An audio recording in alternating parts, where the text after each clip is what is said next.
Oh, hello everyone. So lovely to see you again. It is your Monday free deadbeat episode of Chapo Trap House with me, Felix, Matt, and Amber. Will Menaker is out getting fucking himself. Yeah. Oh, he's all right. All right. So we're already getting started off on a bad foot. People expected a joke for why Will isn't here, but do you want me to try to come up with one on the spot? Do it. For it. Okay. Will is hanging out with Left Shark and Carol Baskin. they're eating a freaking glizzy with Joe Exotic. Damn. What? Yeah. What do you think about that? Topical. What? Wow. Yeah. I mean, thanks for the mental picture. Yeah. 2020. Could you be any more 2020? Yeah. Gonna need brain bleach for that one. We're here though.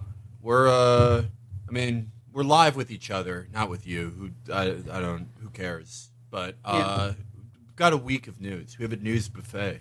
Yes, we do. It is Monday, day one of the Republican National Convention, and we have in our hands a list of RNC speakers.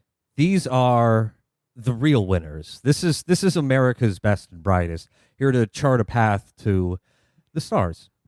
We will not be live streaming Monday because I don't know why. I think nobody wants to do it. Monday is really. I kind of want to. It's got a good cast. There's people on Monday. What's the cast for today? Does We'll it? find Because out. Monday is kind of the shit night. I was looking over the list and Well, there's two people on that jumped out at me from the Monday okay, list. let's just get into it. Yeah. Leading off, and I guess this is an order of appearance. Leading off to consecrate the whole event, Cardinal Dolan. Oh boy! First night, the Yellow King. After that, to defile the proceedings, Charlie Kirk. Great. He Cool. giving a prey to one of the old ones who birthed him and his fucking gums. Then someone named Rebecca Friedrich's public school teacher. Free riches. That's a good one. Yeah, I'm picturing like a Matthew Lesko type of teacher. Right. Yeah. Her and free real estate coming in. Tanya Weinreich, small business owner whose coffee shop qualified for a loan under the Paycheck Protection Program. Coffee shop is a fun. That's unexpected. You know, I would have figured they would have like a guy who sells Sea-Doos or whatever. Like, I mean, Yeah, a guy who owns one of those Islamophobic coffee companies. right. Yeah. Yeah. It's probably one of those. We rub the beans in bacon. yeah, it's probably one of those troop coffee places. But Yeah, they only I don't sell know. Black Rifle. The optics are still like 30 years old on that with like the lattes. I would have just figured they would have gone with like, you know, I don't know, an axe throwing bar or something. It's just, I mean, whatever. They're keeping up. Well, they're trying to appeal to suburban women, and that's like True. That's like when you're a suburban woman and your husband as you fuck the pool guy and gives him all like a ton of your real estate. Your consolation prize is that you get to own a coffee shop. Oh, God, the American dream. Yeah. Jesus. Women No, are yeah, great. that's aspirational for like conservative suburban women. Is they're like, I'm gonna own a coffee shop that's inspired by like all my Pinterest pins. Right. And you can like sort of sublimate your like sexual frustration by leaning up against the espresso machine while it vibrates. Yeah, you have one of those like shard haircuts. You kind of have a haircut like one of the male protagonists in Kingdom Hearts with two different colors of blonde highlights. And your fantasy is that like the woman who worked for Ray Donovan comes in and just goes absurd on your box. Which, like, if I was a woman, yeah, absolutely. Anyway, that's what she's going to talk about at the convention. Okay. I made a Pinterest. What do you have on it? I don't have anything on because I can't really get it to work. It wants me to install a plugin, and I don't want to do that. I don't No, want that's how they get you. plugins. I have a lot of Pinterest, like board things. Like I have a Pinterest, and I started, and I originally started it, I think, because I missed all of the design accounts on Instagram, and it's superior because now when I look at mid-century modern furniture, there's no, and that's why Black Lives Matter at the bottom. It's removed from that. So Pinterest, I'm going back to it. I'm bringing back 2014. When I figure out how to get it to work, I'm gonna shit up Pinterest. I'm gonna make kind of a twisted crew of funny Pinterest posters, and we're gonna get political over time, and eventually, for some reason, Bernie Sanders has to follow me there. I would like to create the Fave Star of Pinterest. Oh God. Yeah, get some Michael Rock tweets up there. Michael Rock should be speaking at this convention, by the way. Have you seen his timeline recently? His turn to Trump, like, that's the weather vane, that he's the Cronkite of the modern moment. Like, epic joke man on Twitter with a divorce and a Boston Red Sox cap. And if he turns into a full Trump guy, that's the direction that the country's going then. Well, think about this. What is QAnon but that Fave Star thing of being like, I heard about a mother who microwaved her kids. I'm fucking sick. I'm so mad. Shit, you're right. That was a huge thing. It was like, oh, this fucking scumbag child molester, I would fucking skin him alive. Yeah, like half your jokes are like, Bowflex, I thought you said wine drink. But then like a weird like 20% of your timeline is like, if I ever saw a woman punch her kid 40 feet across a grocery store aisle like Donkey Kong can do in Smash Brothers, you couldn't be held accountable for what I do. And that's QAnon. You're just imagining John Podesta's doing that. Exactly. They gave a face to the fantasy sicko. Yeah. The next step of like turning it into a real fantasy. Yeah. I mean, I guess I wish a mother would kind of sentiment. We haven't found like a modern way of dealing with that. There's no outlet for it except the internet, I guess. That's why I think we need to make the movie Real Steel a reality. Right, if you guys haven't seen that one with Hugh Jackman, it's a future where boxing has been replaced by robot boxing. We could have it's sort of like BattleBots, only bigger and more violent, and then people could settle their disputes that way. With Rock'em Robots? Yes. Is that it? I mean, what's the plot of the film? It's a world like ours, but with exactly one change. Yeah, that's the change. So there's a musical number. There's a lot of dancing. No, it is beat for beat a washed up boxer finds redemption story, except the boxer is a robot. Oh, so Hugh Jackman's a robot in it? No. See, that's just it. So is that like the robots Avatar? are not? No, the robots aren't sentient. The robots are just husks with programming. They're essentially like big Rock'em Sock'em robots. They're controlled by. So is he like remotes. a drone pilot? So Yes, like he is a Avatar. robot pilot. He is like Avatar. Yeah, like he is a boxer in the sense that he does the punches and stuff, but they're not connected to anything. They're connected to the actions of the robot. So it's a movie about a gamer. You get a level between screaming at people on the internet and creating fantasies and actually violently confronting another person. In the middle of that is just a simulated battle of robots. What's the point of? Never mind. I'm getting too invested in this. That sounds like a wonderful program, Matt. I hope to watch it on the TV one of these days. And it's definitely not actually healthier for a guy to just go to a bar and like get his ass kicked once every couple of years. You guys know I'd like to be a really bad father one day, right? We know. Yeah. That's one of your greatest dreams. Memoir written about you that ends up on Oprah's book club bag. Yeah, That's how else is my kid going to become talented? It's true. The cards are stacked against him unless I'm one of the worst fathers of all time. So I'm thinking for my son's 19th birthday, I get him that on Blu-ray, which has been out of date for like 15 years at that point. That's a really good bad father present. Yeah. Great. That's like the end of the chapter that's like, the worst part of my adolescence. Would it be like an afterthought? Like you're like, oh, I remember liking this. Or would it be like given to him with grave solemnity?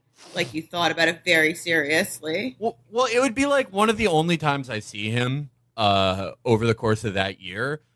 But it's based off something I misremember where I think I'm being a really good father. He talked about liking, like, I don't know, Gundam or Wolverine, things that are like tangentially connected to this movie. But I'm like, remember this? Right. Remember this? And it's like, or I think I remember seeing it with him, but actually I remember seeing it with my secret family. And that's how he finds out about it. So it's just a whole traumatic thing. Like he starts crying, and I'm like, I think it's because he's happy because I'm such a bad father. But that's what I'm gonna do. Yeah, just make sure you get like a good mother, because I think you need the one. No, yeah, the mother's gonna be good. I'm just gonna be one of the worst fathers of all time, and I'm ready for it. Oh, we agree on that. Yeah.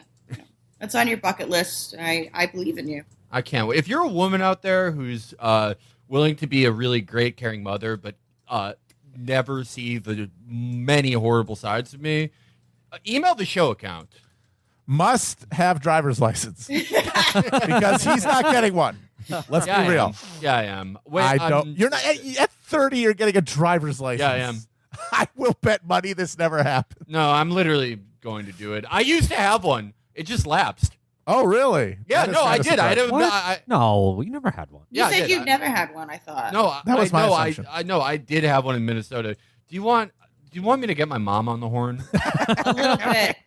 I kind of do. My mama got her first driver's license at 45. So congratulations, Felix. You're light years ahead of schedule. You're light years ahead of a very old Appalachian woman that had 9 brothers and sisters and grew up without electricity or indoor plumbing. Well, we didn't have PlayStation 1 for a while in my house, but I mean, how old was she when she got her second driver's license? Because that's like what will be happening with me. Okay. I had this horrible dream last night where I had to drive a stick shift, and I don't remember what a stick shift is like, so it was just like kind of weird in the dream. There's like 3 pedals, right? There's a brake, gas, and a clutch. Yeah. Clutch, yeah, and you have to like hold the clutch in order to shift I'll gears. admit, I'll turn in my man card. I've never learned how to drive a stick. I taught my ex-husband how to drive a stick. You can drive a stick, and then he didn't let me tell anyone. I also tutored him in math so he could go to college. I did all the boy things. We need to get a stick shift. They're fun for the office. For the office, good idea, actually. Yeah. And we'll all learn how to drive the stick shift. Felix, you're double learning. Yes. Oh my God, they're gonna give me a 3rd driver's license after that shit. I look forward to having like really intense arguments about whether or not you downshift or coast in neutral. We're gonna start listening to Click and Clack. We're gonna become car guys. This is gonna become a car podcast. Oh, fun! Yeah, finally. Okay, so if you're a woman out there with a driver's license and a stick shift, email the show account. Yeah. There you go. Also, like to marry me. In addition to that, let's Yeah, we're killing 2 birds here. I'm not reading more than 1 email, so. Yeah, no, we get enough as it is. We get a lot of emails that are just like, "Oh, have you guys seen this? Would love your take on it." And it's like just a DVD rip of The Matrix. It's a request for us to form an opinion for someone. Yeah. Boy, this deviated. No, this is what we're trying to do. This is the RNC episode. We're trying to convey a similar atmosphere. Yeah, we're creating a mind discursiveness. I'm gonna get another cup of coffee and then I'm ambient. I'm gonna be Mr. On Task. Funny you should ask. It's ambient. Car now. All right. I like it. Oh wow, how'd you get a car? Oh, my folks drove it up here from the Bahamas. You're kidding. It must be the Bahamas or islands. Okay, the important thing here is that you asked me what kind of car it is. What kind of car do you got? I've got a bitchin' Camaro. Bitchin' Camaro, I ran over my neighbors. Bitchin' Camaro, now I'm in all the papers. My folks bought me a bitchin' Camaro with no insurance to match. So if I happen to run you down, please don't leave a scratch. This coffee tastes great, knowing that one day I'll also drink the same beverage in a car that I will own, using my 2nd driver's license. I'll be really proud of you. All right, let's get back to the list. Next up, Representative Matt Gaetz. Hell yeah, Benny Gaetz, my boy. The kid who grew up in the Truman Show house. Who just received a "How dare you, sir" from the House Ethics Committee. Oh, snap. He's done for now. Ronna McDaniel, chair of the RNC. Mitt Romney's sister, I believe. Or daughter or something. I think it's his niece. Okay. And she's a Romney bud. She's a bud. She budded off the Romney mollusk. Yeah, she I have a special bad just ambient bad feeling about her because she betrayed an uncle, and I think that's disgusting. Amy Johnson Ford, nurse practitioner. I guarantee that's someone with an insane YouTube channel. Yes. Sure. I mean, if she does it now, she will after this. Yeah. Dr. G.E. Golly, surgeon, who's definitely who's going to sell some miracle cures. What? No, Yeah. that man drives an ice cream truck. No. I'm just a simple country doctor. What is he gonna do? Sing this song that he made for his elixir? Dr. Garley's patented tonic will cure you of all ailments, up to and including the novel coronavirus. Yeah, and after him, there's going to be a chicken that can do math. Yeah. Now, this is my medically issued seersucker suit. Representative Jim Jordan. Okay, he's gonna lead the whole crowd in some stretches. Have him do a few tumbles on the mats. Get sweaty. Get a little sweaty. Jim Jordan. It's so depressing how not Jim Jordan, but like the guy he covered up for was like the Epstein of Ohio. Yeah. He just had like a Lolita Greyhound bus. Yeah. It's very By the low way, end. the Epstein of Ohio is also Epstein. Yeah, I guess so. Yeah, Because Through Les Wexner, through yeah. Les Wexner. Yeah. Herschel Walker, former NFL player. What? Oh, no way! No, yeah, Wow. Herschel Walker. No, Herschel Walker is an insane Christian. Like he's like one of those guys who's like, Jesus Christ came to me during one of my football games. And, like, He's the guy who ruined the Minnesota Vikings when they officially traded for him and stocked up the Cowboys to make their championship runs in the 90s. Matt, did you know this? Herschel Walker has multiple personality disorders. And I he have heard says- that. He It's says dissociative identity disorder. Yeah, he says that he doesn't remember all his football achievements because they were like done with he was a different person when he did them. What about the bobsledding? Because he was also on the Olympic bobsled team. What? I don't know what he says about that. Yes, that's true. Well, He cool. he also became an MMA fighter when he was like 45. Of course. That's always, you're making the right choices when you end up in the octagon after you've had your first colonoscopy. Well, he beat some guy who sucked, but he's like in really good shape. But of course, he's like one of those insane liars who's like 8% body fat and jacked, and he's like, I only eat one soup every day, and I've never touched a weight. It's like, yeah, buddy, okay. Natalie Harp, Trump campaign advisory board member. No idea who that is. Yeah, whatever. Get out of here. No idea. Sally Guitar, busy? Get out of here. Dude, boom, boom, go to hell, bitch. Vernon Jones, Georgia State Representative. Andrew Pollock, father of Meadow Pollock, was killed at the Parkland shooting. Oh, good. Oh. The fun. That's not the Negahog, is it? No. No, the Negahog's a kid. Yeah. The Nile Hog is one of the survivors. Kyle Klav Kalash or something was his name. Kyle Kalinske. Yeah. Mark and Patricia McCloskey. This is fun. The St. Louis Yeah. couple who pointed guns All right. at Black Lives Matter The protesters. gun couple. Booyakasha. The gun couple. Oh, These that's guys- We talk about how the parties are switching places. And people said like, oh, the DNC was like the 1996 RNC. This place now we've got the switcheroo because there's no way on earth that the 1996 RNC would have allowed trial lawyers to speak at it. That's a great Mhm. point. In the Yeah. 90s, trial lawyers were the devil. Yeah. Like in that They're moment trying to of tort reform. yeah, exactly. That was like the big domestic issue, just getting rid of all any kind of public culpability for any kind of corporate wrong. And those guys are the devil. But now, a few years later, conditions change. You point a gun at some protesters and all is forgiven. That was, if you ever got into an argument about healthcare with the Forum Conservatives, you would remember that they said the only Yep. reason healthcare in America Right. is so expensive is because of trial lawyers, which is Yep. a Yeah. hell of an argument. No, I Yeah. remember my grandpa saying that, and then he Yeah. would talk about tort reform, and I would say, "What's that?" And then he kind of didn't know. No, yeah, Yeah. It's exactly It's like, literally propaganda that you got fed. Yeah, it's exactly like the guys who are from like Branson, Missouri, and are like, "Ooh, they're holding back Brexit," and you're like, "What's Brexit? Can you explain it to me?" And he'll be like, yeah. It's short very much circuit. on that kind of level of things. But I do remember that was when they really built up the hot coffee story. Yes. "Yes." and More propaganda for everyone. really Liar, liar. extreme. The number the number of outlets, like it was you only found out later that it was like semi-coordinated, that they all went into it because they're like, here's a perfect example. And they made that documentary, which was actually quite good.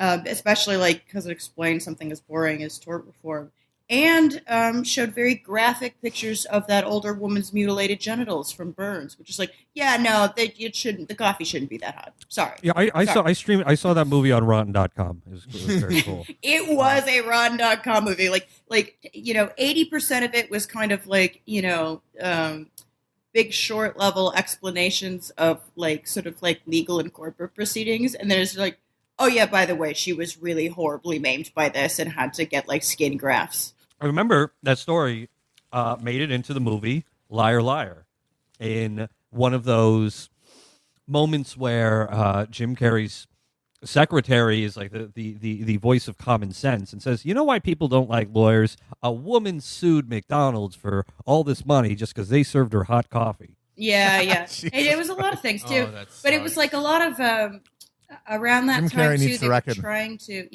Jim Carrey do better. He needs to reckon with the multiplicity of his offenses. He learned a lesson in the third act. Yeah.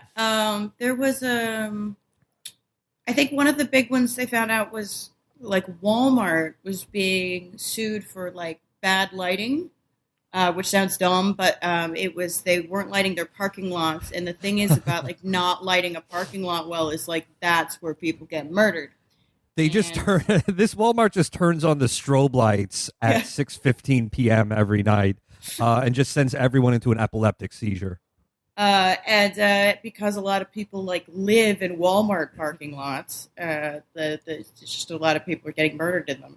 So it was like one of the other things that people were using as an example. It's like, oh, they're, and it's like, no, actually, you do kind of have to like keep the lights on. You own a massive parking lot. You have a certain responsibility to that. Anyway. Fun stuff, tort reform, real throwback. Well, that's like in the 90s, if you wanted to make like a sort of a movie for children or stupid adults where like a character meets his comeuppance by being turned into like an ant or getting turned blue, you made him a lawyer. Because that was like public enemy number one in the 90s. When we had solved all the problems of humanity, it's like we just got to take down the lawyers. Yeah. Libertarians loved the crazy lawsuit stories. And that was the cancel culture bullshit stories of the 90s. Right. And I don't know what precipitated that flip. And I don't know. I wonder if anyone's actually looked up if Mark and Patricia McCloskey are Republicans or Democrats. Of course, I believe they are triable. Republicans. They've donated to Republicans, but Yeah. I think what's interesting is also they're not only are they personal injury lawyers, they act like the worst caricature of it because apparently they're wildly litigious to sue everybody. So like this is the devil for the 90s GOP. Oh fuck. Yeah. 30 years later, they're the models because they're defending us against the real enemy, which is not lawyers anymore. It's Antifa. All right, next up, Donald Trump Jr.'s girlfriend. All right. Oh yes, the former wife of California Governor Gavin Newsom. Gavin fucked the whole team. Indeed. Again, Matt, I'm almost done with this list, but it's pretty brutal so far. Like this is. I was kind of interested in the gun couple. There's one other. Well, one that is I'm fascinating. interested in. Yeah. Will they have? I will guns? watch the gun couple one. I'm sure. I'll keep it on to make sure I see the gun couple. Usually on the first night, there's some kind of keynote speaker, and we're getting to Steve Scalise, David Duke without the baggage. Sean Parnell, R.I.P. to his dick. Maximo Alvarez, founder of Sunshine Gasoline, which sounds fun. That's a fun, bright name. What? Yeah, what could be wrong with that? That sounds like a guy. Gasoline. That sounds like a guy who laundered money for like Anthony Gaspipe Casso in the 80s, and then was stuffed into a trunk. Nikki Haley, who is yeah. the closest thing to a keynote, and I don't really know why they let her there because she's still like doing the moderate wing of the party fucking bullshit, and the media still talks her up as like, oh, this lady actually, she might chart the course of the post-Trump GOP. There was a fantasy very early in the Trump years. I remember distinctly of her after she quit running against him in 2020. Yeah. Yeah, Yeah, Looney Tunes I stuff. think her thing is that she is just a bloodless careerist. Yeah. And, yeah, and she's like, I think the reason they have her there is like, again, like the Trump people are pretty open about the fact that they think suburban women are the key to winning in the blue Midwest firewall states again that they would need. By the way, looking at the Sunshine Gasoline guy, apparently he's Cuban Floridian. So there you go. Oh yeah, well, that's a stunner. Tim Scott. Tim Scott, everybody. It's gonna be Tim Yeah, Scott. just I mean, obviously that's like also for the girls. That's a little eye candy. He is a stud. And I guess the keynote is Here we go. Donald Trump Jr. Now we're talking. All right, See, that's dude. what I wanted to see. No. That I'm excited about. I 'Cause gotta he say, is- even Hillary wouldn't be like, all right, the keynote for the fucking that night of the convention is Chelsea. Yeah. Even she's like, all right, my kid's a fucking dud. Yeah. And that's what's so beautiful about it, because like Donald Trump is worshipped by a subsection of the Trump people. They think he's going to be the actual, that he's going to be the real God Emperor. But for most people, who knows? I mean, I've given up thinking, but he doesn't seem like, he doesn't come off to me as terribly smart. But we'll see, and I can't wait to see what he says. He's just going to like read off Sniglets and like just do an extended reading from I Hope They Serve Beer in Hell. Yeah, he's not even like he's not very smart, but it's like he's not even Sniglet ref. he's not even like Rich Hall. confident or charismatic. Like No. he's just always nervously laughing. He seems terrified all the time. I don't Well, he's know. got that Coke thing of like, he's got that twitchy Coke energy all the time. Yeah, but he's not on it's coke. It's not confident at all. It's very shaky. Yeah, every time, like, he keeps trying to remember, like, things he saw from Charlie Kirk's Twitter when he's doing these speeches or panels, and he's like, yeah, and then AOC is gonna make hamburgers illegal, and it's like, all right, calm down, man. Cool it. I cannot picture myself doing drugs with any of the Trump children, but I could with the Biden children. Well, of course. Yeah. You probably Well- have done drugs with Hunter. You just don't remember it. Yeah, we just I mean, I mean, it's just think. Imagine how unpleasant it would be to do it with the Trump children, God. even if they were game. Like Oh. doing drugs with fucking Don Jr. He's just screaming quotes from old school in your ear till the fucking blood pulls out of it. No, thank you. Yeah, he just just puts his arm around your back and puts his mouth so close to your ear that you can feel the wetness of his lips and goes, milk was a bad choice, Anchorman. Night 2, Melania Trump. Yay. All right, the queen. They have to force her to do one of these again, as Yeah. they always go fucking terribly. Mike Pompeo, Rand Paul for some reason. Ooh. I don't know who Rand Paul's appealing to at all, and obviously they don't like him because they know he's a little fucking worm. Yeah, he's a little fucking dork twerp who only ever he goes along with Trump, but then once in a while will sort of like passive aggressively be like, I don't know if this is the right thing we should be doing. Just enough to remind you of what a grubby little nerd, fucking teacher's pet apple polisher he is. He is a wiener. Like He's a wiener. Yeah. I don't know how he's gonna fare. I mean, he could get booed. I mean, like, it's not Hopefully like, someone just comes out and fucking spears him like Goldberg. Fucking turns his rib cage into an accordion. He's gonna be on a stage decked out with riding mowers. That would be awesome to be. That's a job I want, to play the heel at the RNC. To like come out there and to act like it isn't scheduled. Like I'm sort of like I'm just like invading the stage and be like, oh, every professor should be gay. They should give out condoms in elementary school, and then I get beaten up by a Navy SEAL. I would love that job. Trump literally did that to Ted Cruz last time. Oh yeah, that was awesome. Like, Trump loves doing the unexpected walk-ons. Those are- that's those are the pretty cool. wrestling theatricality that the DNC is missing. Yeah, that's why it's the bummer we didn't get an actual in-person one this year for them. They really would have brought the house down. They pussied out. It's like, Yeah. why not, guys? Yeah, All come right. on. Follow through. A bunch of elected officials. It's boring. Abby Johnson, anti-abortion rights activist. Don't know who that is, but they're probably normal. Jason Joyce. I have no idea who that is. Yeah, never heard of him. Myron Lizer, Navajo Nation vice president. Marianne Mendoza, mother whose son was killed by an illegal immigrant. There we go. Angel That's- parents. yeah. That's one of the That grossest was things they do. That was a big thing at the last RNC. and- Yeah, they had a whole Ooh, boy, row it of was them gross. come out. Very disgusting. Yeah. A bunch of more randos. Megan Pauley, no idea who that is. No idea. Chris Peterson, John Peterson. They're listed separately, so perhaps they're not related. Is that the Property Brothers? Who the fuck is that? Here's the fun one: Nicholas Sandman, the Yes. Farmington Catholic Yes. shithead. Hell yeah! Oh, that's gonna. I hope he comes out. And he does the face from the screenshot, and they bring out like a guy dressed up like the Native American dude and do an epic He had an epic out. recreation. He had an out too. Like he could have like gotten out of that and just taken the money because like the lawsuit because he was misreported on, right? Oh yeah, for and sure. it's just like, oh, this is just a shitty kid. I just remember seeing it and like the way people freaked out over that thing. I was just like, first of all, like way to take the bait. And second of all, like my biggest thing is like there are Catholic schools in Kentucky, and that was most of where my head was. Northern Kentucky though. Yeah. That's the Cincinnati suburb, and Cincinnati is heavily Catholic. Right. But it was just like he did get a pretty raw deal, and also being like a young moron who's not accountable for his actions. And it's like, okay, then just take the money and disappear. Just go away forever. But now he gets a career out of this. He thinks he does. It's like why work at my dad's fucking dealership when I could become an epic media guy and do like nightclub openings with like Charlie Kirk. Yeah. I'm trying to think of some more of these little turds who became famous. Well, Why don't I I've already the forgotten most of extension them. of this sort of like disgusting kind of like political grooming they do. Yeah. And it's like, ugh. It's very just, unseemly. It's gross with the Parkland kids, and then, Yeah. and then Oh it's god, like, that well, too. the Very unseemly.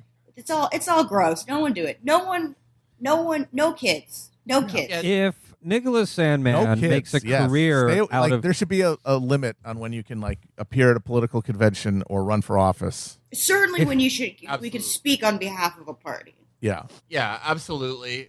No, I'm with Amber where it was like when I saw that the news cycle about Nicholas Sandman, I was like, why are we talking about this for 3 weeks? It Yeah. went on It was forever. insane. It was insane. Well, it's because like everyone's obsessed with high school. Every journalist who's like 35 can't let go of high school one way or the other. Yeah, that's Either a huge part. Yeah, every post you see is like, oh, this person has popular girl energy, or this is big Okay. whatever energy. And it's like that was half your life ago. Let it go. Yeah. Oh my Okay. God. Move on. Yeah. I'm going to have to take the con position once again and say, no, the convention should be all children. It should be all children dressed up in suits that are too big for them. No, Okay, they no, should no. be I got a playing. better Out one. here. I got a Things better are one. pretty adorable. Okay. I got a better They're- one. Puppy Bowl convention. Ooh. Oh, Just take it all the way through. Well, that's That's the good. counter programming. You'll have Yeah. both the Okay. like the normal convention is the child convention where they're all like a baby Biden and like a 6-year-old Bernie Sanders, and it's all very cute, and it's all the same like theatricality, and they're counting the votes, and they're saying I yield my time, all that Robert's Rules shit. And if you get bored of that, you flip over to the Animal Channel and you get the Puppy Bowl convention. Yeah. I would love to. I would love a Bugsy Malone version of the '68 convention. It would be adorable. Yeah. A like a 4-year-old calling a little tiny Abe Ribicoff a Jew. It'd be amazing. A tiny Daily, baby Daily. At the Republican Puppy Bowl, a hero cop executes all the dogs at the end. They have a dog who executed another dog. Also, with if Nicholas Sandman like makes the face on stage, and he's only known for making that smug Yeah, it's fucking just the face. then isn't that a concession that the face is meant to be demeaning? No, it's demeaning now. That's the beauty of it. It gets turned into it. It I gets also turned think it's into- just by his alchemy face. into the thing. Like he's gonna look like that. Yeah, Well, I'm Like- just saying it's unfortunate that he. Yeah. but he'll be signing autographs afterwards. Yeah. Okay. And rounding things out on Tuesday, it's a double dip of Trump children. Eric Trump, who arguably is the smart one, Yeah, amazingly. and Incredible. and for the first time seeing her in 4 years, Tiffany Trump, Oh, Hey, they brought I Tiffany love back. the Tiffany. one that Donald hates. Yeah, and I honestly think that's why she's there, because there was that story. This is it just got its little coda, by the way. This is from early in the administration. Some like one of those never Trumpers who then just immediately got a job in the administration because they're completely amoral husks. She got drunk with reporters and told them these stories about how Donald hates his kids and how specifically he hates Tiffany because she's fat. Yeah, obviously. And then she got fired. And now I'm only reminded of this because she just wrote a book, and the book is called like How Sorry I Am. Basically, it's like how much I love Donald Trump and how I learned my lesson for being a bad, disrespectful lib or something. It's pretty funny. But yeah, I think this is because they still remember that people think he doesn't like Tiffany. It's like, hey, there's Tiffany. Look, she loves him. I don't know if there's really a big market for Trump MAGA mea culpas. I mean, No, it seems like no. the smarter move would have been to become full resistance lib. No, that's the only move. These people, Yeah. they don't realize it. Yeah. There's no way back up that. You got No, there's no way back up the ladder. They can't trust you anymore. I knew this story because Tiffany is dating the kid of a Nigerian billionaire.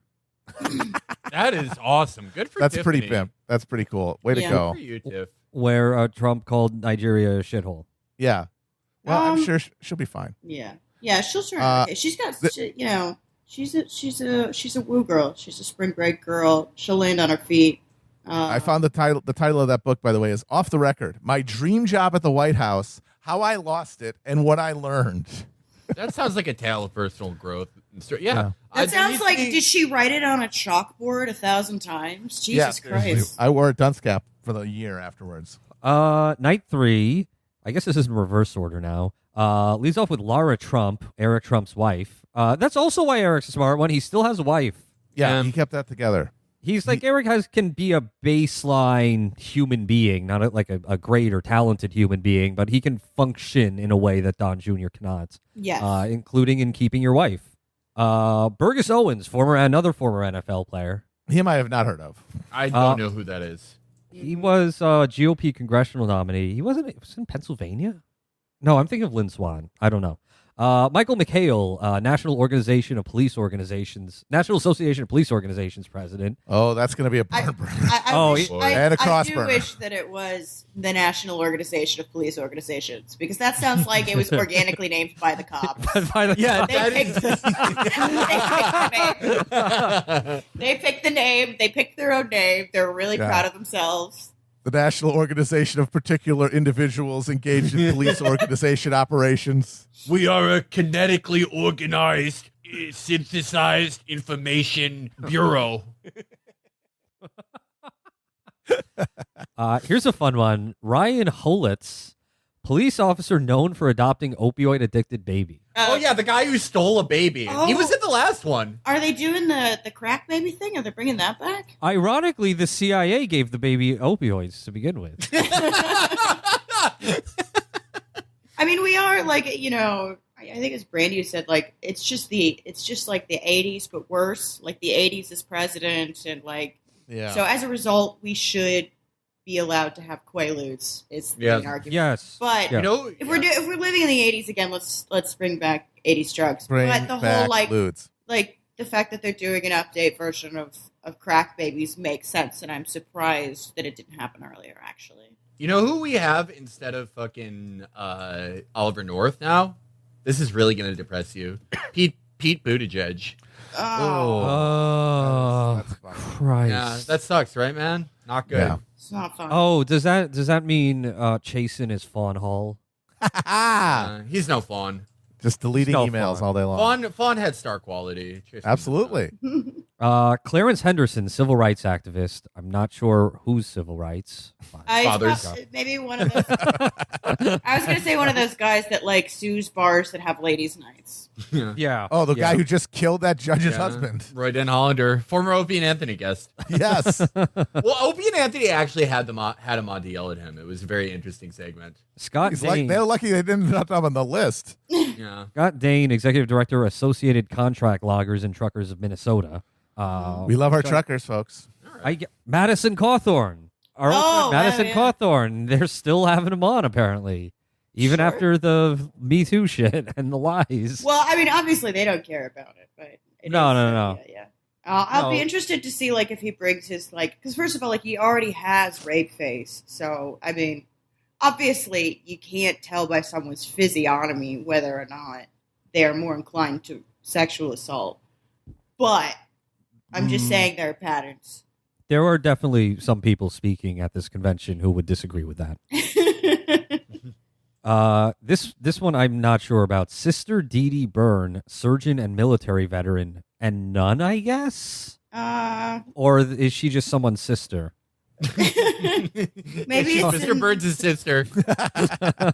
Maybe it's just one of those, we would call each other sister and brother in like very weird evangelical settings. So maybe it's one of those, Sister Dee Dee Byrne. Dee Dee Byrne, like David Byrne. Go on. I'm just going to do a little phone research while you do. All right, go on the dark web. Jack Brewer, another former NFL player. Another one I have not heard of. Keith Kellogg, National Security Advisor to the Vice President. Don't know. Kellyanne Conway, who I guess just announced she was leaving. Along with George Conway is leaving the fucking Cuck Lincoln Project. They're going to hike the Appalachian Trail together this time. They are, George Conway made one of those, just like embarrassed hands in pockets, like, I'm probably experiencing marital fail posts. And then, like, every Lincoln Project guy and guy who worked on Operation Gladio was like, Black Pirate flag. Let's do this, George. Let's get through your divorce. I love you. Your 15-year-old who everyone's exploiting ruined your marriage. It sounds like the compromise is they both leave their jobs to repair their marriage or pursue a polyamorous lifestyle. And that requires... This shit needs to be on TLC. The Conways. Now that they're out of politics, like I hated that hearing about their whole stupid relationship when all these fucking nerds are like, "Ooh, look, Sparks got to be flying to that house." Awful. But if they go to like become goat herders, and like work on each other and their lives and like create a new structure where they aren't just vampires, I would like to see that. I want it to be really dark, they solve mysteries too, like the Squid and the Whale. That's my dream. Not like a fun reality TV, like a goofy reality TV show. Just a lot of long, awkward silences and pent up regression. Speaking of which, next speaker, Miranda July. I wish. That'd be awesome. Richard Grinnell, former acting director of Nashville Boring. Lee Zeldin, Elise Stefanik, Dan Crenshaw. All right. Hey, one eye. He's got one eye, folks. Christy Nome, Jody Ernst, Marsha Christy Blackburn. Nome is perfect. So fired. No, she is.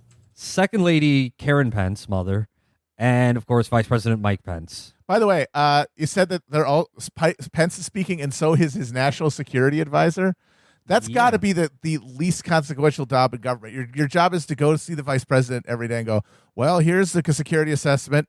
So so keep that in your hat. Don't tell anybody. Anyway, goodbye. Like, what's he going to do with it? He's the vice president. Yeah, it's not like a Dick Cheney vice presidency either. Like, Mike Pence's entire job is to go to, like, weird Republican auxiliary organizations, like, the Organization of Conservative Rabbis, and be like, we're cutting taxes still. Yeah.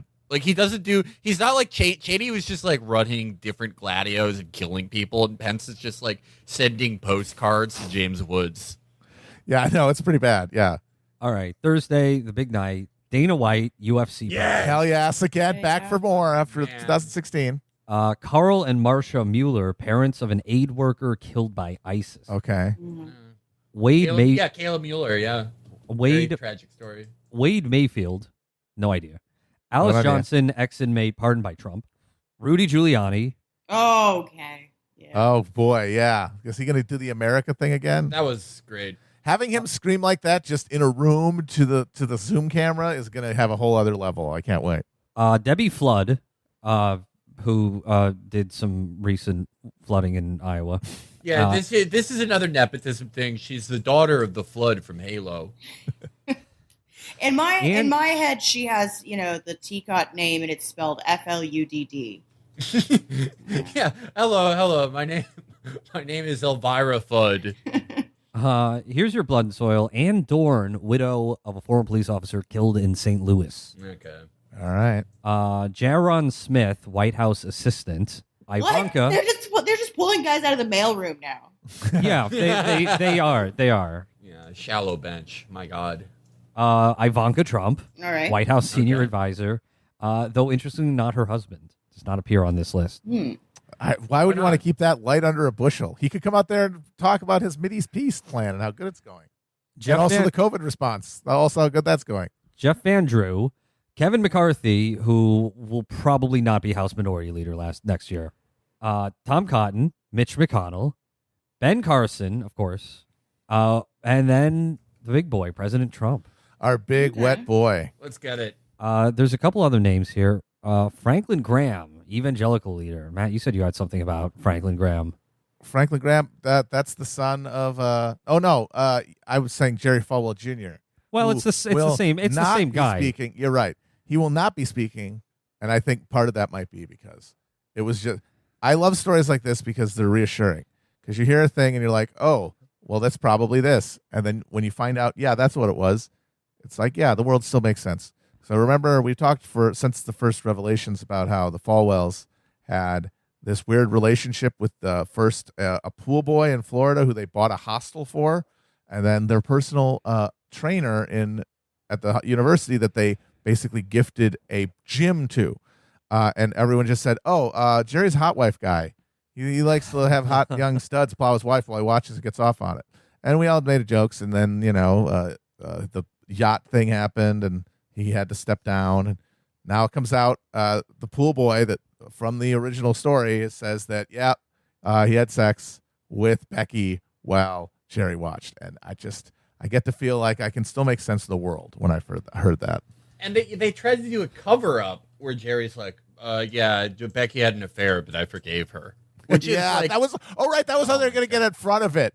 It's like she's strayed from the path. It's like not only does that not work, you also throw your own wife under the bus. Yeah. Just an absolute craven shithead. I forgave her totally under the conditions that I could keep the Polaroids and footage. Yeah, just like these guys have no positive virtues at all.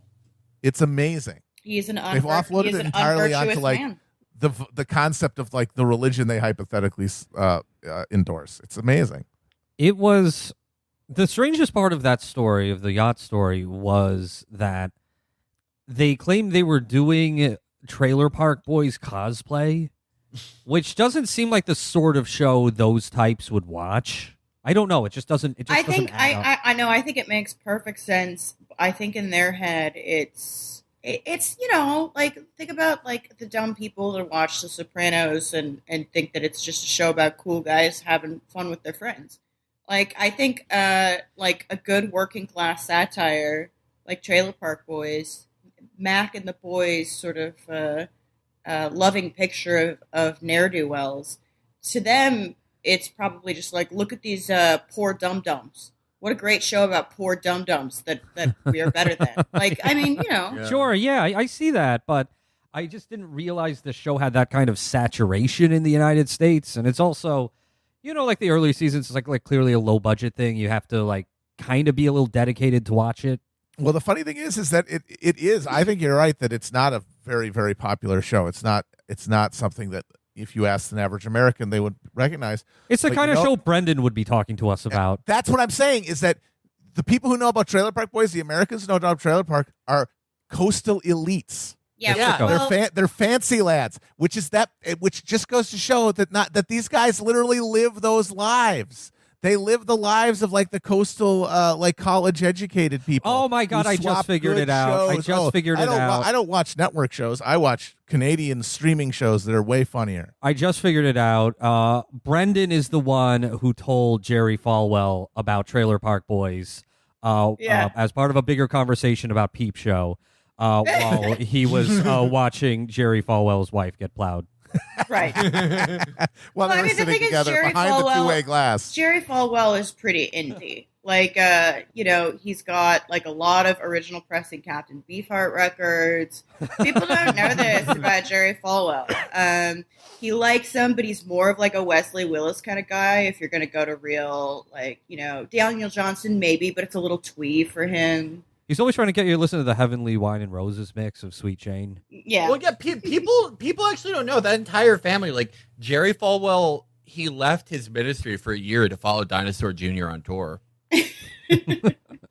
And another one, Kim Classic, Republican congressional Love nominee. Her. I was not familiar with her until you. So I became obsessed with her over the past 72 hours or so. because if you'll permit me, I have a bit of a segment on Kim. Of course. So, first of all, I saw the ad that I'm sure you all saw, and it is the weirdest thing in the entire world. It is so awkward and so strange, and it's this like, you know, like kind of like hot woman in little heels walking around the slums of Baltimore, and there's weird like graphics and like letters that slide over things. It's a very strange ad, and she herself is very sort of stiff and wooden, and she kind of, I don't know, she walks strangely. She like can't put her arms down at her side, and she has like a sexy baby voice. The murder rate in Baltimore is 10 times the U.S. average. The Baltimore poverty rate is over 20%. Homicide, drug, and alcohol deaths are skyrocketing in our city. Do you believe Black Lives Matter? I do. The vast majority of crime in Baltimore is perpetrated against Black people, who make up 60% of the population. So why don't we care about our communities? The Democrat Party have betrayed the Black people of Baltimore. If the politicians walk the streets like I do, they would see exactly how their policies and corruption affects us. So initially, I'd assumed this woman was another one of these like weird, precocious, handpicked college conservative wunderkinds that like GOP, you know, officials groom for like minority window dressing. Partially because she does look younger than she is, and then I was like watching this on a phone. But also, she facetunes all her selfies and so much that she looks like a sexy baby alien in all of them. I hate that. It's so. I'm gonna look her up. It's actually like it's a lot of facetune. I'll just say that. But then I started looking her up, and she went viral last summer for going to. She went viral also because Trump had retweeted her. She just, there was a Representative Elijah Cummings, who's sort of a, you know, Baltimore institution or whatever, and she, I guess, filmed him and you know, sort of ran a kind of thing where she said, you know, you've been terrible for our city, blah, blah, blah, blah. And so I kind of thought, oh, no, wait, this is like Black Lady James O'Keefe or something. And then I started looking at her Instagram because, again, she's very funny. And she had like one tweet where she's taking like a Thinspo gym selfie. And the caption is like, I truly believe that if my father had eaten well and exercised, he would have lived longer. So she's kind of like taking a sexy selfie and fat shaming her dead dad. That's awesome. Yeah. She does have an amazing body, by the way. So I was like, okay, well, what is this person? Is she like a sociopath? Is she like, you know, one of these horrible, precocious? No, she's a 38-year-old mom. She is actually from Baltimore. I've got a whole bio here. They said she studied business at Bowie State. Some people are reporting that she studied to be like a news anchor, and I don't know if that's actually like true. Like she studied broadcasting, but I think that just like is what people thought because they assume she's shooting for like a Fox News show desk. What do you do if you study broadcasting but you don't get one of the few jobs as news anchors? Where do you end up? Trophy wife? Yeah. Yeah, it's kind of an MRS degree, I assume, most of the time. But really what she succeeded at was overcoming adversity. So she became a beauty pageant sort of girl for a while, and she won for the married version of like Miss whatever. She won Mrs. Baltimore, and you see pictures of her. She's wearing like a cute little like Orioles outfit, but it's like you know, skimpy with like booty shorts. And her overcoming adversity story was that she had alopecia as a teen. And so she was bald, and she was bullied for that. So that's the thing that she, you know, had to overcome in order to become her true self. There was also a lot of stuff going around about how she maybe used to be a stripper, but I don't know if there's any evidence of that. I think they're basing that on the fact that her husband, Jeffrey Klasik, he was the manager of the Gold Gentlemen's Club in beautiful Baltimore, Maryland. Oh. Yeah, I don't know if she actually was. Not that that's relevant, but yeah. But it does seem like it's just sort of like a bunch of Democrats sort of trying to be like, oh, she's like a dumb ex-stripper or something. Yeah. Kind of like the way they talk about, oh, your President Trump paid off a porn star. Yeah.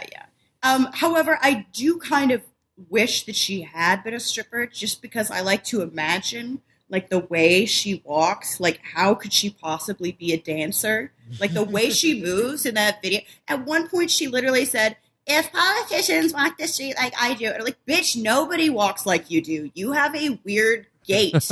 You are a strangely moving person. And you know what? Maybe that's why she got initially attracted to, like, the Republican Party.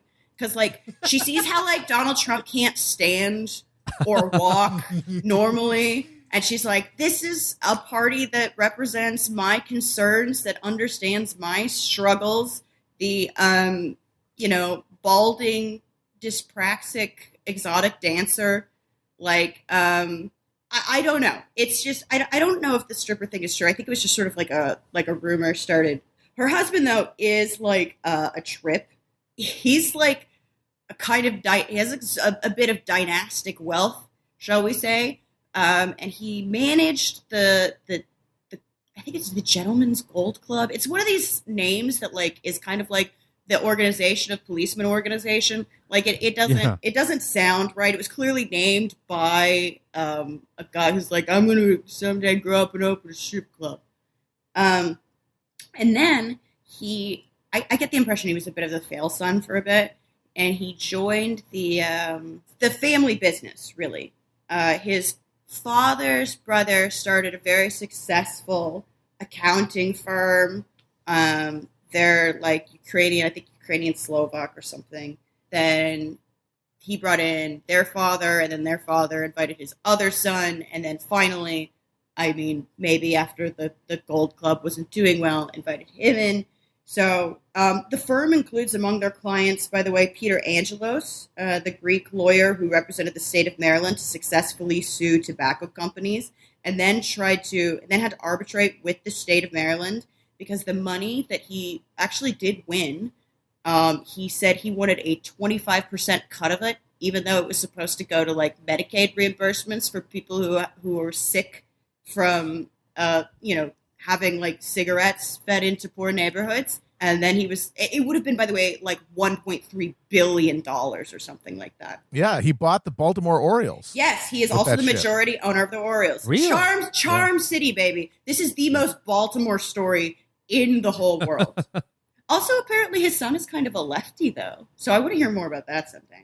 If you are his son, please subscribe to us for $50,000 a month. He apparently, although actually his son apparently, like, said that there should be, like, a sharing program or, like, a more egalitarian system to baseball like there is in football. He, like, lowered prices. He's like, basically every city deserves a team, and every person who lives in a city deserves to be able to afford to go a game. He invited Cubans over. That's pretty to play. cool. Yeah. If you are this person's son and you have a driver's license and you know how to drive stick and you want to bear Felix's children, email us. If you would like to take me on a helicopter ride or something, I don't know. You can split your time between being my wife and Amber's husband, your helicopter husband. I don't care. Yeah, no, let's Sky husband and land husband. Virgil, you can have the nautical husband. Matt, army husband. Woohoo! We're gonna cover all the husbands. I'll be standing at attention. Will has to get underground husband. That's what you get. That's what you get when you don't show up. Will is Coast Guard husband. Yeah, you got to show up to get a husband early, or else it's tethered swimming for you. So she started she has a nonprofit, which I assumed was like a vanity nonprofit, called Potential Me. Oh boy! Yeah. Oh boy! The CEO Francis Dollarhide. Right. So it's kind of one of these uplift things. But she started in 2013, and she always loved selling clothes on eBay. So basically, she got nonprofit status to take the money from selling those clothes to buy different clothes to give to women so that they could go on, like, job interviews and stuff. Okay. She didn't even start out with that. Like, she started out with, like, giving, like, girls, like, poor girls who couldn't afford prom dresses to go to prom. And I read that, and I was like, that's not Republican. That's, like, cute. And then it's sort of extended into sort of a finishing school to, like, you know, teach the poor how to dress for a job interview, and she teaches classes and stuff like that. She's a very strange person, but the thing is, I like her. And I mean, not in like an ironic way. I actually think, having listened to, because of course I started paying attention because she has beef with Tariq Nasheed. I think she's like an earnest person who just genuinely believes in the American dream, in the way that you know, if you don't become a totally smug coastal elite, you realize that most people who support this like dumb capitalist system don't do so because, you know, they're sadistic. They don't even do so usually because they think like suffering is, you know, the cost of doing business. They really do believe this insane fantasy that it is the most humane system and that it will help people. And so she went on, Tariq Nasheed. Okay, actually, we should explain Tariq Nasheed. The first thing you need to know is that he started his career like as a pickup artist. Pickup artist, yeah. Like as a specifically marketing himself as a pickup artist for black people to pick up black women. Yes, but he does not like black women. Well, that's the thing about pickup artists; they do not like women. Most of them do not enjoy sex. Yes, he is particularly, though, I think, upset with black women for a number of reasons that I don't know his life. He also doesn't like Asian women. He doesn't like black people that aren't American either, unless they are in Africa. He doesn't really like immigrant. He's got a lot going on. He's a right-wing black guy. It's just, it's hard to be that in America because of how we've weirdly like conflated politics and race. Yes, he's reactionary and economically in many ways he's quite right-wing. Yeah, he's just a right-wing dude. Yeah. Yeah. But he's authored many books: Play or Be Played, What Every Female Should Know About Men, Dating, and Relationships, The Mac Within. The Mac Within. Yeah, I wanted him to follow it up with The Mac Without, but, you know. The Art of Gold Digging, The Art of Macking. He sold, like, you know, decent. He published under the name King Flex. Yes, he has a few different He was on, like, Kimmel or some shit, right? Conan O'Brien, Conan. Yeah, they're like, look at this funny guy. Isn't he silly? He has a line of colognes, Risque Elite and Tariq Elite, and a line of sunglasses. And he had a podcast called, like, The Mac Lessons. Anyway, insane person that somehow, I don't know, it's like if he didn't have, like, this kind of, like, if he didn't come on the scene with, like, this weird kind of, like, I don't know, Def Jam affect, people would be like, oh, this man is disgusting. This is an incredibly sexist man with contempt for women. But people are like, oh, look, he wears loud suits.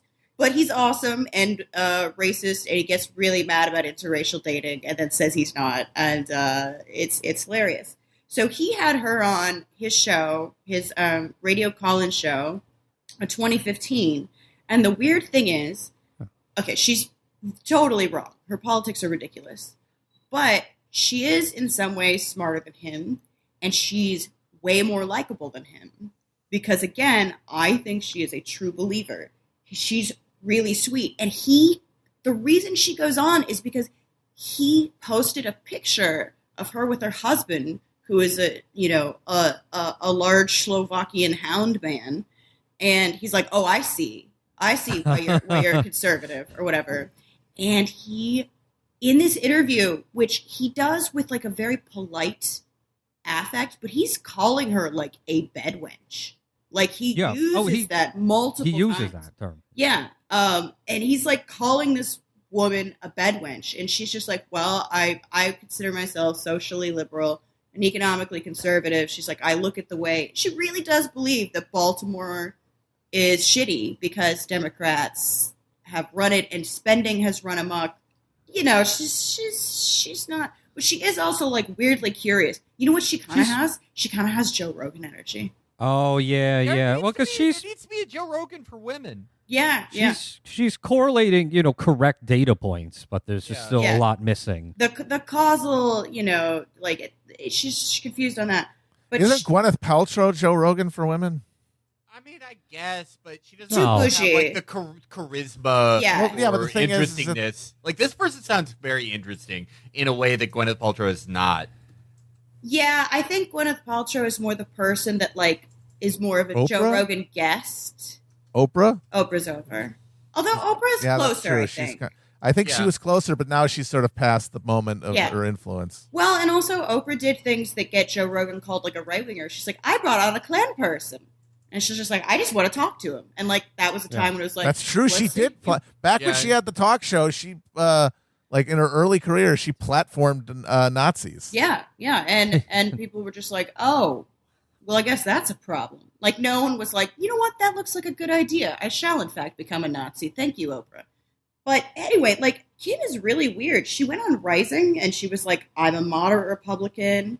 I support some gun control. Of course, she's from fucking Baltimore. Yeah. And which means that she's not trying to appeal to the party. She's trying to appeal to a local base because people in Baltimore want some fucking gun control. Which to me kind of speaks to the fact that I don't think she's cynical. And when Tariq is going after her, he's calling her a bedwench. I was literally getting mad over this woman who has abhorrent political views. Who you cannot fucking call her that. Fuck you. She's really sweet, and she actually believes this dumb shit, and she's saying the stuff that she believes. And I thought maybe she was going to be a Candace, but Candace Owens is a cunt.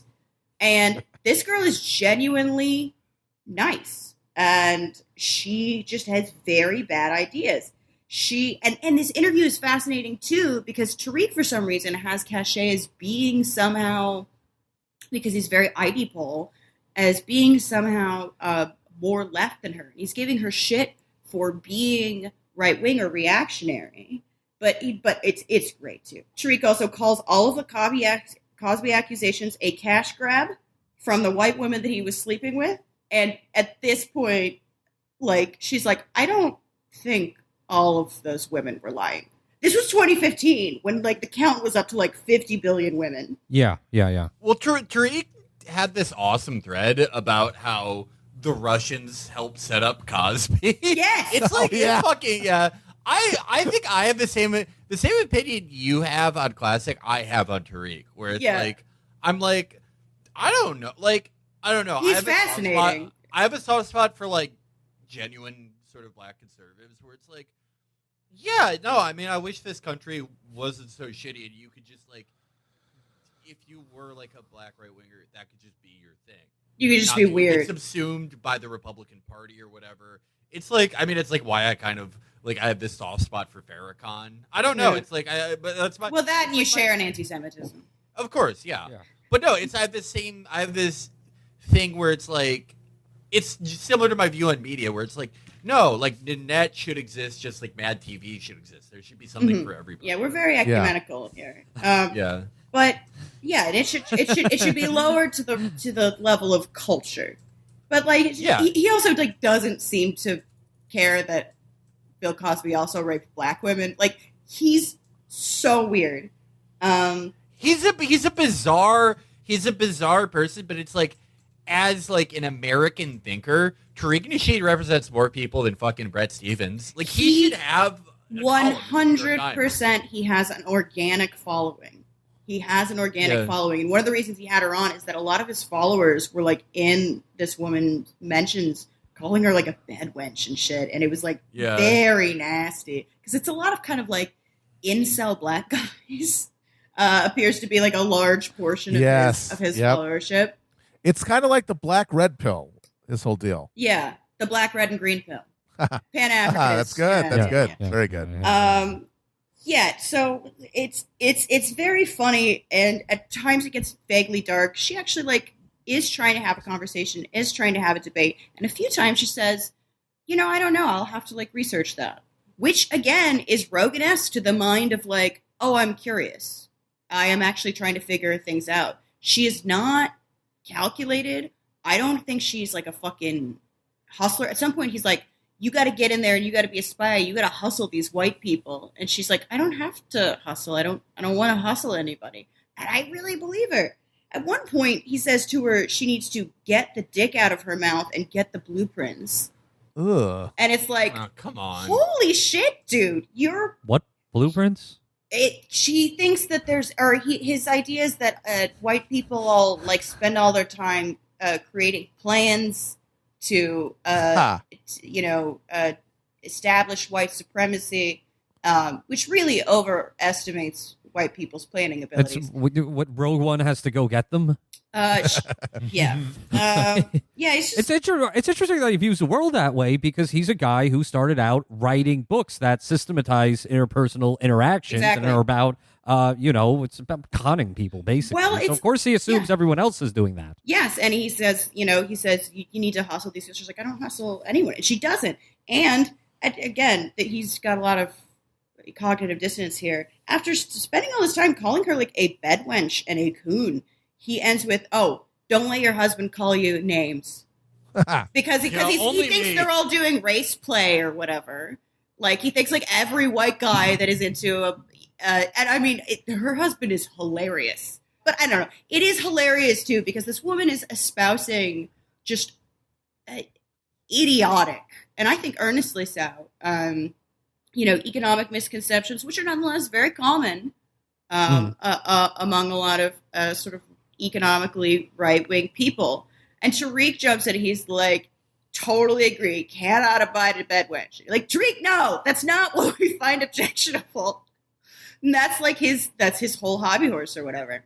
But it's a really interesting sort of look into sort of like black political culture war stuff, because it's like two like weird subcultures of like black conservatives and then like black incels like interacting on some level. And obviously he hates her too because she's like hot. And now he's going after her and he's saying she was like a stripper and like her husband's like a piece of shit that like because he had previous marriages and he's going back to the bedwench thing. And part of me is just like, motherfucker, you were just jealous because she is earnestly better at like getting attention for being a right winger than you. And she also believes her shit. I mean, that's why she's more convincing. Anyway, I think she's adorable and sweet, and I want there to be like a Real Housewives of Baltimore so she can stop doing politics and be the star There that is she's one. meant to be. There is? I'm sure. Is there? There must No, be. there's No, not. There there's must no- be. There's there's like no way. 50 of them. Yeah, no, That's not even around. Potomac. Virgil, you were watching The Wire. No. No, but I wanted to be like, thus saving us all from certain doom, because if she does get a show on Fox, she will drag us all to hell with her. Good Oh, it will She be would. terrible. I mean, she seems like super charismatic. She could is. be president. She's sweet. She's nice. And you know what? I'm sorry. She's not a hustler. She was doing that fucking nonprofit thing before she had anything really to do with politics. It was not like some sort of resume patter. She gave prom dresses to like teen girls that couldn't afford them. Does she have a driver's license? Oh my God! We have solved Yeah. all of our problems. Felix and me are His husband. both moving His to. husband. Oh, he can We're take care of both that, no problem. moving- yeah, you get rid of her. Tariq is going to take care of the husband. Don't worry about that. Yeah. We're going to move to Baltimore. I'm going to Crap. date the son of the owner of the Orioles. Felix is going to, steal. He's going to be a homewrecker and steal Kim. I'm done And with that part of my life. Ooh. We're gonna be Baltimore. We're gonna be Charm City girls. Me and Matt are going to get some more of those delicious Krabbies. Oh man, those crab those boys are crabs so are so good. good. Nom, nom, nom, nom. Snap I those can't- babies on the paper. I don't know. I There's just gonna think be it's so many good interesting pictures that there's this just person though that is honestly, she's not a cynic. She is not a hustler. She is an honest to goodness, true believer in the American dream, and it is insane to watch. You know how much I love watching like just weird political subcultures that aren't reflected in like the general like liberal media gawker gawker remnants, But probably have numbers again, like you said, bases that are far larger than half of the fucking masthead of the New York Times. Yeah, exactly. I love stuff like that. I love stuff like that because it's like I don't know. When I talk to I don't know, just my friends from either Illinois or Minnesota, or just I get random whenever I do something that's fighting in the age of loneliness, something, or go on someone else's stream, something that hits at the more generalized media consumption market. I'm interacting with people who watch that, or watch or are into some guy on Facebook I've never fucking heard of. Yeah. And I just think I don't know. I think you should be interested in how Americans process their views and get their news. Well, and it also just goes against the conception of what quote unquote black politics are, that is constantly being, filtered through whatever DNC messaging thing. And it's here you have basically two black right wingers in different ways. One is a total cynic, piece of shit, misogynist, who is hilarious.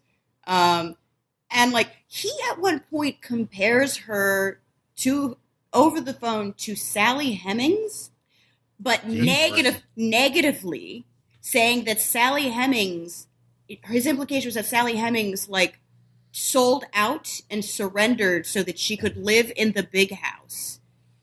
Not that she was raped. Not that she was a literal slave. Yeah. And he's she just wanted a trip to Paris.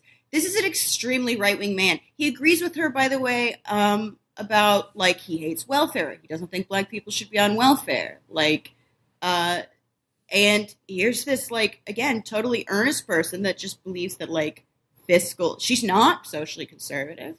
She just believes that fiscal responsibility. She believes in that. She believes in an 18-year-old's idea of this stuff. Yeah. And they're having this conversation, and it's so weird because they're both really weird people. But it's this is actually a political conversation. This is not scripted.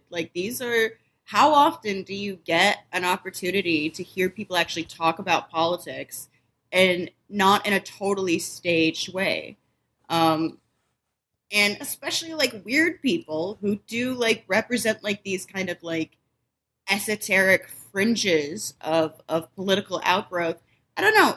You can say they're not representative of much, but there is something to that, to looking at the extremes and where they come from and why they exist. And also is incredibly entertaining. And you could distinguish good faith from bad. That's the difference between these people. I mean, hypothetically, is the Neat Machine starts from the terrible prior of everyone's out for themselves, and I'm just going to use whatever I can to advance myself. And she comes from the perspective, I mean, I don't know for sure, but she seems to, from the perspective, if I actually do have a community of spirit, I do think that there's a collective endeavor to life, and we should try to work on it. Her what she builds on top of that is wrong, but that is something that is much easier to work on than someone who has renounced the very idea of having a society. Yeah, who says there's just no way you could do any of this and everyone's out for themselves. And she's no, she's I like black people, and I think we're smarter than that, and I think we're stronger than that. And he's telling her to hustle. She's I don't have to hustle. She's I don't want to hustle anyone. She believes in the American dream, which honestly sounds really nice.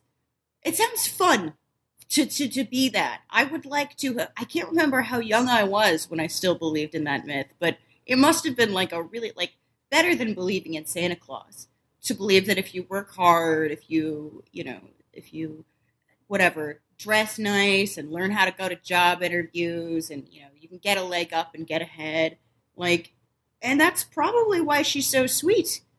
If you believe that there's potential for the world to be fair, it's a lot easier to just be oh no, it's fine. You don't get bitter and contemptuous of people. You're oh no, everyone just misunderstands this. All you got to do is get an education. We have to be thrifty, on a fiscal economic level. We have to work hard, be responsible, do the whole thing, and then the world is your oyster. Alyssa Milano, who is a rocket scientist at NASA's Jet Propulsion Laboratory, recently did a thread on Twitter. A thread of all the things the Democratic Party has done to make the world a better place. And I was hoping the group could maybe do just a little fact check, maybe assign a few Pinocchios to this one. Let's start here. 1920. 19th Amendment, women's suffrage. Under the leadership of Democratic President Woodrow Wilson, the Constitution was amended to grant women the right to vote. What have you done for me lately? What else did Woodrow Wilson do? Leading off with Woodrow Wilson is such a bold move. Interestingly, Wilson did support women's suffrage, but more Republicans than Democrats voted for the 19th Amendment. Yeah, well, I mean, it was a different party. These parties were not, yeah. Well, that's the thing. If you're like pointing to the Democratic Party of the 1920s, and you are like implicitly accepting the dumb conservative framing that's like, well, actually, it was Republicans who freed the slaves. Yeah, Yeah, you're being like an inverted Dinesh D'Souza. which is my favorite sex move, by the way. The inverted Dinesh. Yeah, it's like, Woodrow Wilson is, in my opinion, one of the most disastrous and awful presidents we've ever had. The only PhD president, too. It was sort of invented liberal interventionism. But yeah, no, if you want to take that one, go ahead, Alyssa. 1916, Woodrow Wilson signs law establishing the National Park Service. All right, reach for the stars and you shall land on the clouds. All right, then the New Deal. Then, between 1941 and 1945, Democratic presidents oversaw the conduct of and victory in the Second World War, defeating fascism and Nazis in Europe and Japanese imperialism in the Pacific. This was all with the hashtag Democrats help people. 1961, JFK gives his "We choose to go to the moon" speech, setting America on the path to be the first nation. Now, see the transition. There's the transition. Now we're to the symbolic realm. Yeah, JFK told other people to go on the moon. His ass is like, nah, I'm splitting. Yeah, I'm gonna die soon, so you guys take care of it. Democrats help moon. Goes to LBJ and the Civil Rights Act. Shirley Chisholm, 1972, becomes the first black person to be a major party candidate for the presidency of the United States. Yep, symbolic again. 1970. That was also. She ran. The premise of this is supposed to be Democrats helping people. Yeah. So I noticed that like 3/4 of this list is just like failed candidacies and like speeches, which is very interesting. That's a choice. 1984, Geraldine Ferraro was the first woman selected as vice presidential nominee of a major political party. Yeah, all right. 1990s, Clinton signs the assault weapon ban, Children's Health Insurance Program, and VAWA. A bunch of small bore bullshit. Possibly my favorite one in this list. 2001, Barbara Lee, with a little D next to her name, votes against expanding presidential use of force powers. Hashtag Democrats help people. What did the other Democrats What did the other ones do? Yeah. What was everyone else? Were they there? They were sick that day. Yeah, Nancy. 1865, Democratic activist John Wilkes Booth defeats Republican president. 2007, Nancy Pelosi becomes the first woman elected Speaker of the House. Barack Obama becomes the first black president. Barack Obama signs the ACA into law, extending health insurance to millions of Americans. 2014, President Obama successfully manages Ebola outbreak, preventing epidemic. She loses track of the timeline here and just keeps going back and forth now. 1999, Tammy Baldwin becomes the first openly gay woman elected to Congress.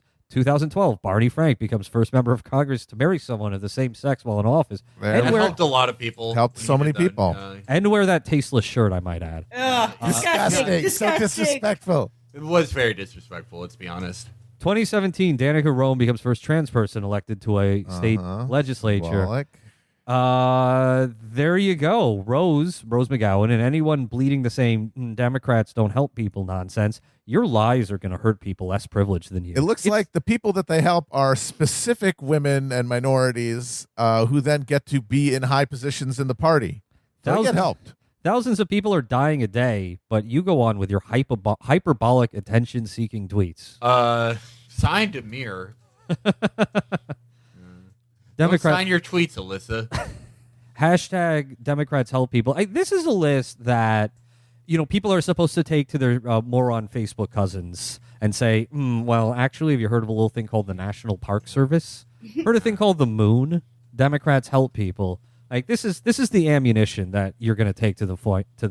Yeah, this reminds me of the Polish troops who charged German tanks on horseback. That's it. There's your bit. There's your show. Great. Yeah. That was 90 minutes. I mean, I'm just hoping that there's not a lot of stars out tonight, but I feel like just the sheer level of crazy that's going to be at the RNC, it has to be more entertaining than the DNC. Gotta be. There's got to be some showmanship left. The DNC was very depressing. Yeah. I mean, they can't have fun that they should as the Democrats because of the party of Hollywood, because they're the damn super ego. The fucking Republicans are the id. I hope we get chyrons of exploding raptors covered in American flags, MS-13 snuff films. I want the whole panoply. I told you, I want monster trucks. I want them to introduce a RoboCop prototype. Like, wow me. Give me something. All of this stuff is spectacle anyway. At least give me something entertaining. Yeah, take Gallagher out there. Take some of the epic Black Rifle coffee videos. Yes. Oh, God. Hell yeah. Or what Just was show Range 15. Yes, Range 15. The thing is, I kind of think I'm split on it because, of course, their mindset is to do the spectacle, but they also seem to have put this together in the worst possible way. They had like 3 weeks to do this from top to bottom, and they're still recording some of the videos I read. Because, of course, Trump kept giving these insane demands that, like first they were going to move to Jacksonville, and then, screw the whole thing. So I don't know. It could just be a complete fucking car wreck. But also, there are actually people like in a room watching a thing for this one, right? I don't know. I can't tell. That's like, gone back and forth. They so many canceled times. the in-person thing like the Democrats did, I'm pretty sure. I don't know. There's something going on. Weigel was posting pictures of like actually being in like a convention center. That's the actual delegates assembling, which they have to do. Oh, okay. So that's not everything else is going to be shot somewhere. I know there's some staging area in DC proper where I guess some of the speakers are going to be, and I'm pretty sure the president is speaking from like the Rose Garden or something. I would guess without an audience. So honestly, there's a lot of unknowns, but you, the listener, can find out together with us at the Chapo Trap House Twitch stream, where we will be live streaming some of the coverage. Chris? I can fill you in because it has developed even since we started recording this episode. Okay.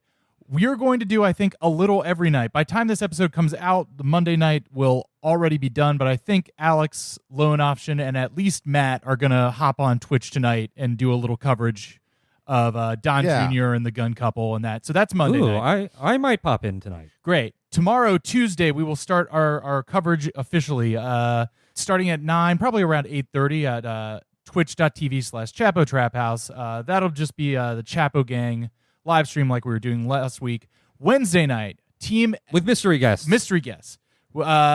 Wednesday night, Chapo Team FYM, our video game Twitch streaming partners, will be doing a charity stream, which I believe is for a Wisconsin-based bail fund. Do you know if that's right, Felix? Yes, correct. That will Milwaukee be starting Freedom a Fund, little earlier in the day, or around 7. But at around 9, Tom and the gang are going to take over coverage of the RNC, and a few of us will hop on for that as well. So that'll be the FYM hosted night. But we will be watching the RNC starting at 9. Thursday night, I'm going to hop in and do a quick plug because I have this other show and introducing that occasionally does Twitch-streamed music video power hours, and there is another event, auspicious event, happening remotely this week, and that is the MTV Video Music Awards. So Thursday night, Molly and I from And Introducing will be starting the evening at 8 doing a VMA music video power hour of the top 60 VMA moments throughout history. We'll be doing that at 8, and then at 9 on twitch.tv/thechriswade, and at 9 I will be jumping right over and launching into our last day of the RNC coverage with just confirmed TrueAnon as guests. And maybe the BTS boys. Maybe all of them will be guests. And I can't tell you for sure. Yeah, and all 17 members of BTS will be joining to talk about Syria with Brace. So that'll be our Thursday night guest. So a full week. I love the of idea live of him stream surviving. Sorry. I love the idea of him surviving ISIS only to be murdered by K-pop fans. That's how Brace goes out. Much more likely. So Tom survived the onslaught of K-pop fans. Tom made his profile like a BTS fan, but said we have to kick Jim out. Just so he would get yelled at. He's like, he kept being like, he's the worst one. He sucks. I like all the other ones. Great. Yeah. But he likes getting yelled at. That's not for everyone. I don't recommend everyone do that. Yeah. Tom can take it for the rest of us. Yeah. So a full week of coverage. It's gonna get wacky. We will see you on the Twitcher. Till then, bye-bye. Bye. Bye. Bye. Yeah.